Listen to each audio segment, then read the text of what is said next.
chapter one, and we can go from there. All right. So, chapter one is managing effectively in the global world. And so, since we are looking at managing effectively, we want to look at some of the different questions that are on there. I see some of you guys on there. Hey, guys. Hey. All right. I have to get off at 3 o'clock. So, I'm so sorry. We're going to go through as many questions as we can. If you have a certain chapter that you feel was the more difficult than others, I would love for you to kind of comment that. I don't know if you can see over here. You can place a little comment chat here today.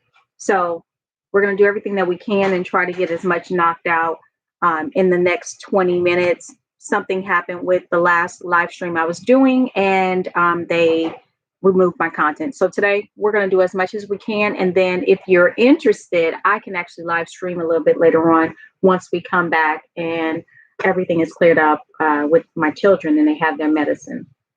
All right. So chapter one, let's start with chapter one and then we'll just move on. Chapter one, there's some really key things in this chapter. We're talking about managing in a global world. So we talk about the 4 functions of management. Hopefully you know those. I do add a lot of questions in there about the 4 functions only because I think it's very important that you know that information. All right. All right, so let's go over some of the test questions that I think are pretty good. Let's go to the question library. All right, so some of them are true and false, and then some of them will be a multiple choice. So let's give you the framework. There is usually multiple choice, true and false. I deleted all of the written questions out of this test bank. So if you see a written one, please let me know. Please notify me. If you take your final exam before anybody else and you see a written response, let me know ASAP, because I do not want that, because that means that it won't populate a grade right away. And for most of you, you want to see that. Another thing is when you're looking at taking an exam, you want to look at some of your previous exams. So the best managers prioritize efficiency over effectiveness. These are some of the true and false questions. The 4 fundamentals of management principles. And so this is where we kind of talk about that. Include analyzing current situations, determining objectives, choosing corporate and business strategies, and determining the resources needed to achieve the organizational goals. These are true and false questions. So I'm actually curious to see if you guys know the answers to these.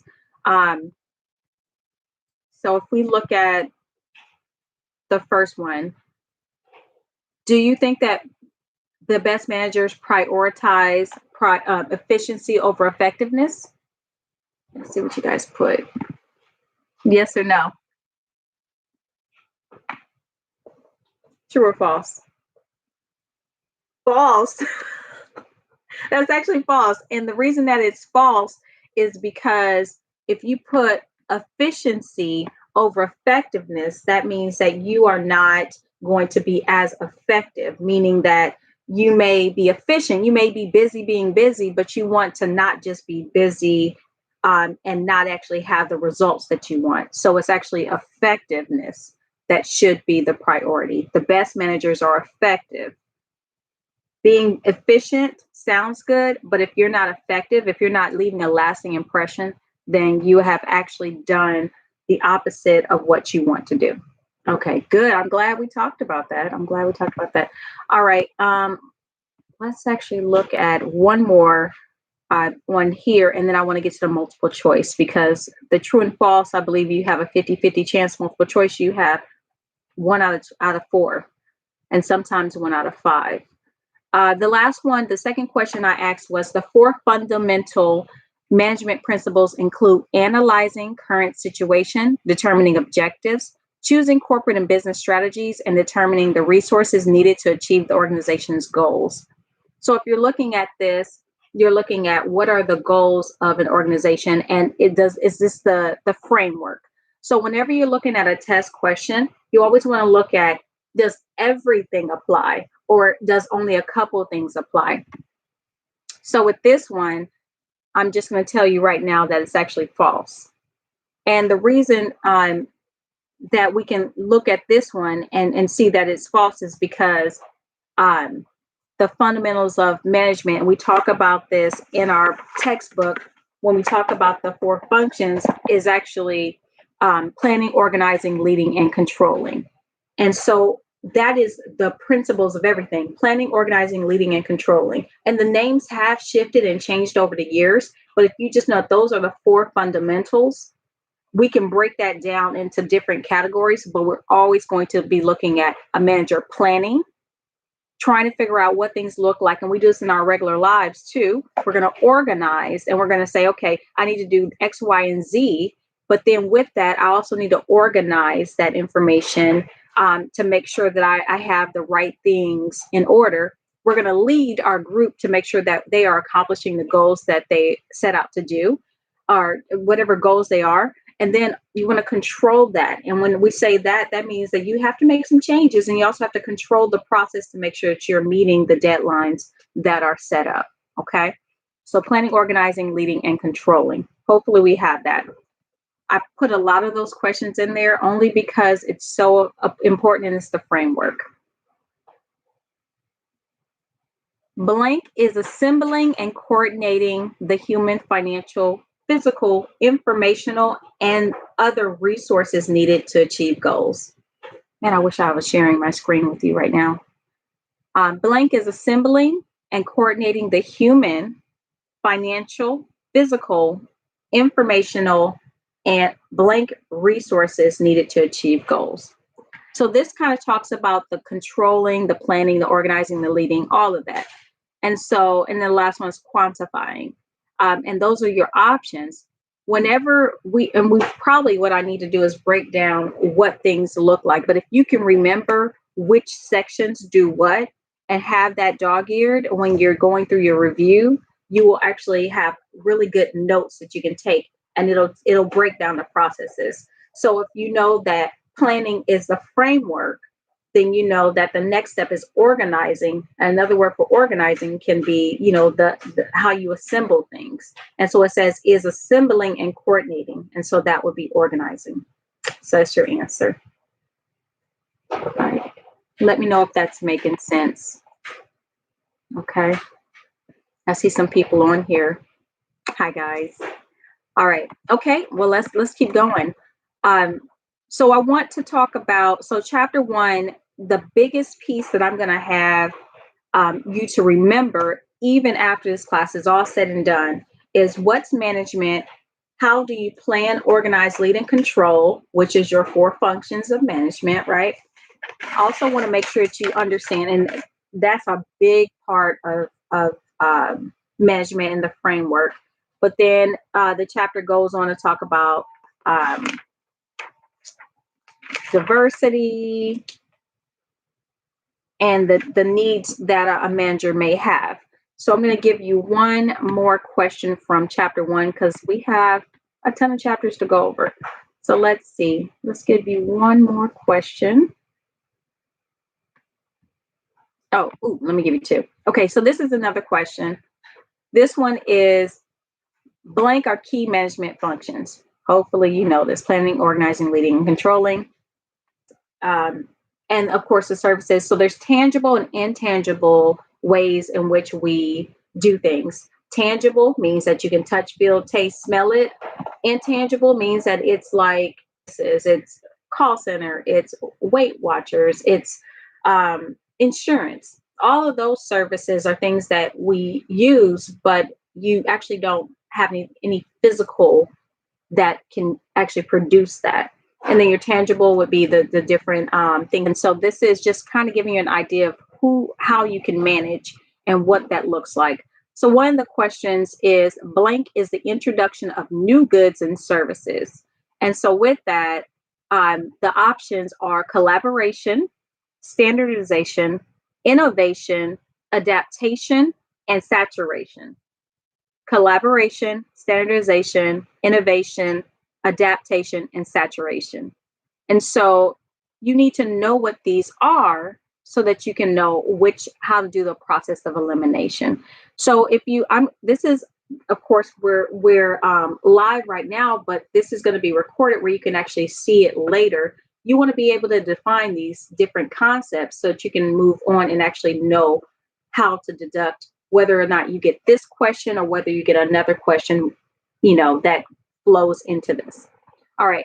So when we're looking at this, an idea of what it looks like, um, this one is saying introduction of new goods and services. New, whenever you have something new, that means it's innovative, it's innovation. And so when you're looking at a good or service that's going to be introduced into the market, you're looking at new ideas, how you can create something that hasn't been done before, innovation. All right. Uh, so that is chapter 1. If you can remember some of those concepts, I think you'll be fine. Strategic goals is in there, and dimensions of service quality is also in there. All right, so let's move on to chapter 2, the evolution of management. This is probably one of my favorite chapters, only because it talks about where we started to where we are now and where we're going in the future. So this one tells you a lot about how we even got to where we are. So if we move on to chapter 2, I don't know if you guys have your books, but it talks about the origins and how far back it dates. And it dates back all the way to BC, before Christ. So like 5000 BC, we were looking at management and what did it look like back then? So when you're looking at the questions, you're looking at where we started historically and then where we are now. So if we don't know how we got to where we are now, it won't make sense to why we have the strategies that we have, which are built on a framework that was previous to, or things that worked then that don't work now. So a lot of the different ways in which we were managed before was always by you do this because you don't have a choice. And now we are more intuitive, we're more introspective, we're looking at how can we help another person and how we can make sure that they're doing what they need to do. But also how do they feel about this situation, which was not in the past. So we also look at Herzberg and the Hawthorne theory, and we'll be looking at theory X, theory Y, theory Z, and all of these different theories that kind of brought us now to our situational leadership and why we lead in these different ways now, and also how culture plays a role. So this is the evolution of management. And of course, I would love to do an entire lecture on this, but I want to make sure that you understand that from start to finish, this chapter is all about that. So it talks about organizational behavior. It talks about what are the different classical approaches to management and how has it changed and shifted. All right. So some key terms that you should know for this chapter is going to be organizational behavior. It's going to be the classical approaches to management. It's going to be open systems. So that's a key term. Also, we want to look at qualitative management.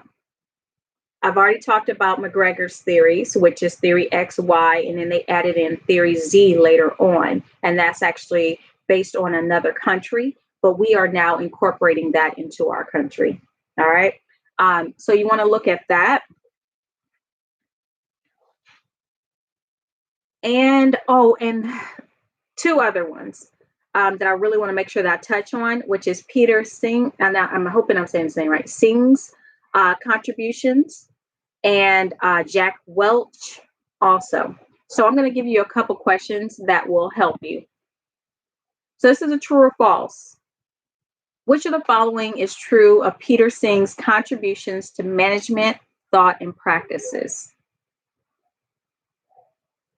So the answers that are options for this multiple choice is he has made several significant contributions to the areas of organizational learning and change. He was the first person to discuss management by objective, by which a manager should be self-driven to accomplish key goals and linked to organizational success. He established the need for organizations to set clear objectives and establish the means of evaluating progress towards those objectives. He advocated the application of scientific methods to analyze work and to determine how to complete production tasks efficiently. So, with that, you need to know what his contributions were so it makes sense. But the answer is he has made several significant contributions to the areas of organizational learning and change. This man transformed areas in which we didn't even think were possible. So I would love to break down each person, but if you just know a little snapshot of each leadership theory, you don't have to be a master at it. We just want to make sure that you understand how all these different people contributed to management. All right. Okay. So I want to give you guys more details and more information on chapter 2. What I think I want to do is find out, what do you guys think is the best way in which for me to give you guys a review? Do you want me to go over more concepts for you to study, or do you want me to go over more test questions? So if you can comment that and let me know, and then that way I can create a review. And then this evening we can come back on here, and maybe even we can do, if I can get my WebEx to work, we can do that.